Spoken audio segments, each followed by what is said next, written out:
entièrement démonté, mon K11. Donc les bois séparés que je vais nettoyer. Et toutes les pièces sont là. Alors, la super nouvelle, c'est que tous les numéros de série concordent. Donc le 160, 277, on le retrouve sur la culasse, on le retrouve sur le chargeur, on le retrouve sur la crosse, ici. Voilà, on le retrouve sur le haut. Voilà, donc tout au même numéro, mais cerise sur le gâteau, en enlevant la plaque de couche, le numéro de l'arme noté à la main et surtout le nom et l'adresse du soldat qui a hérité de cette arme pendant son service militaire en Suisse et qui ensuite a décidé de la garder parce que lorsque je regarde sur le numéro de série et sur les poinçons, on a le P de private, c'est-à-dire que le soldat, à la fin de son service militaire, a décidé de conserver son arme et donc elle a été privatisée. Le P, c'est pour privatiser. Donc voilà, un K11. Alors j'ai déjà tiré plusieurs fois dessus, j'avais fait un nettoyage sommaire, mais là j'ai décidé de faire un nettoyage en profondeur afin d'avoir une arme en parfait état de fonctionnement. Je vais peut-être essayer de reprendre un petit peu la crosse, la nettoyer et puis lui refaire une gomme laque.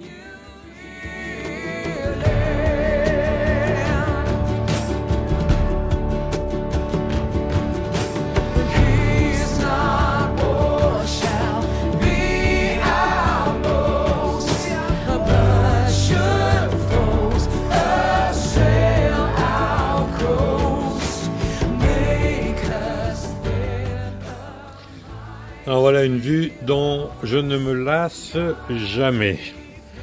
En tout cas, là, après avoir baigné 2 fois la crosse du Schmidt-Rubin K11, vous avez vu la première partie de la vidéo. Donc après l'avoir baigné 2 fois avec un mélange de térébenthine et huile de lin, j'ai trouvé une recette dans un vieux manuel pour l'entretien des armes comme ça, qui viennent de Suisse.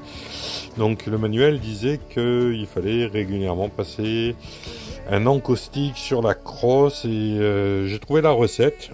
Donc c'est tout simple en vérité, c'est un tiers d'essence de térébenthine, 40% on va dire d'essence de térébenthine, 40% de cire d'abeille fondue, ce qui nous donne ça, et 20% d'huile de lin.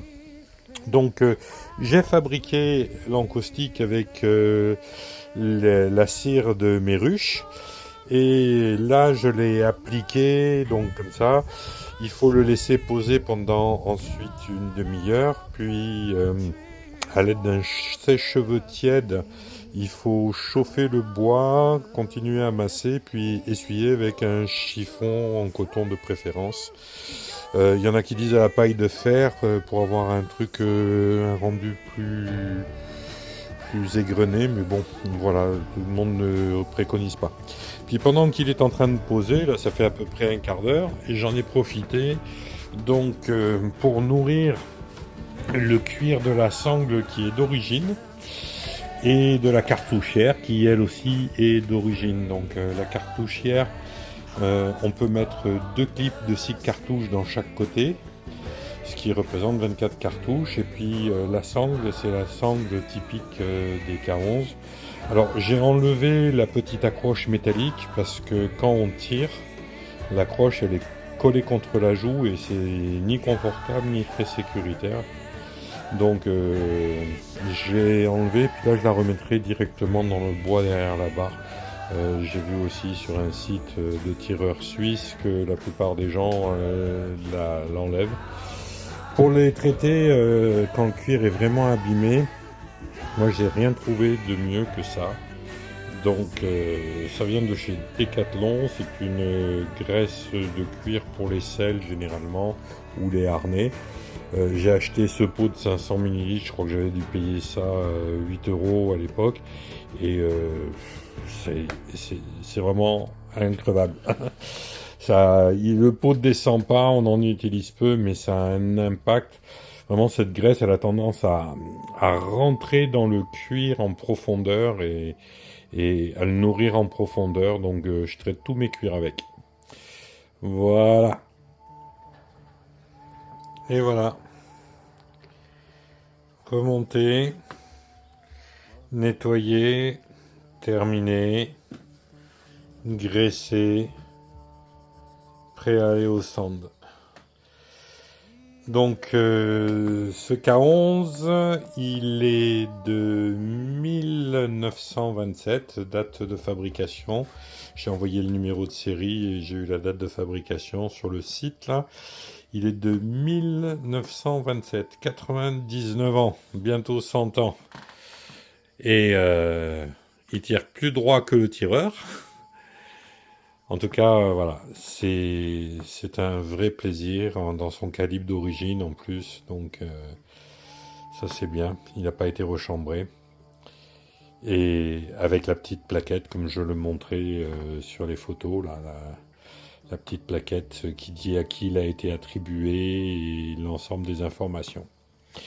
Donc voilà, c'est la fin de ce travail en profondeur sur mon Schmidt Rubin